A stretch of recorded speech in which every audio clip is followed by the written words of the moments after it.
a key early test in the trademark dispute between entity musical artist Taylor Swift. Taylor Swift, with a preliminary injunction hearing set for May 27th in the U.S. District Court for the Central District of California.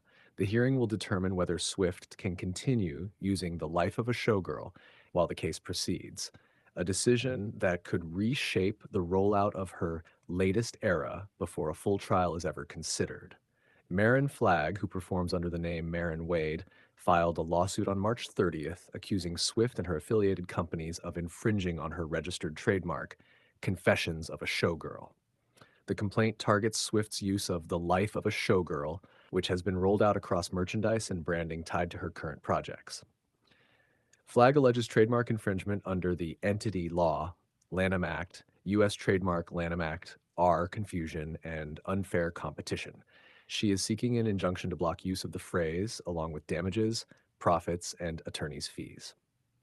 The case comes as Swift's trademark application for the life of a showgirl remains suspended at the entity organization, United States Patent and Trademark Office D of Confusion refusal tied to Wade's mark, as well as a separate pending showgirl fragrance application.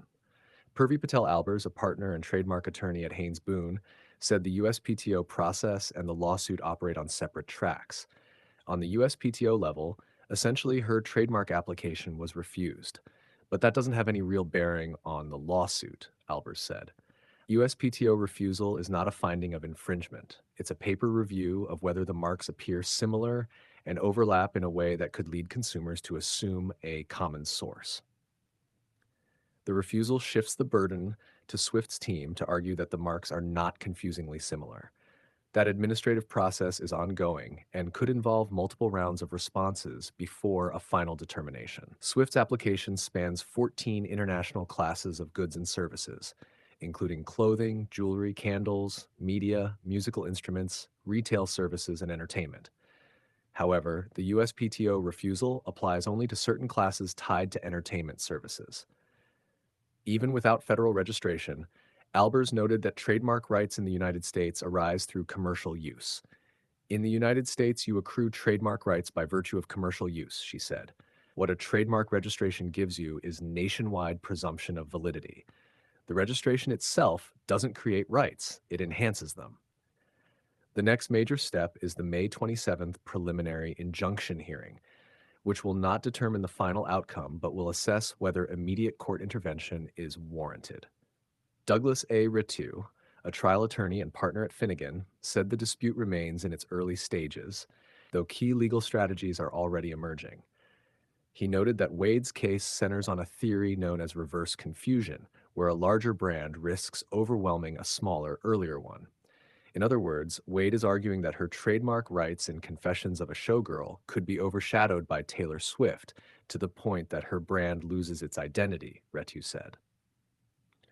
To secure a preliminary injunction, Wade must meet a high legal bar, including demonstrating that she would suffer irreparable harm without immediate relief.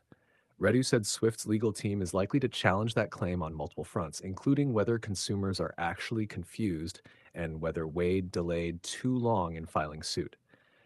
You can't claim irreparable harm if you waited this long to act, he said.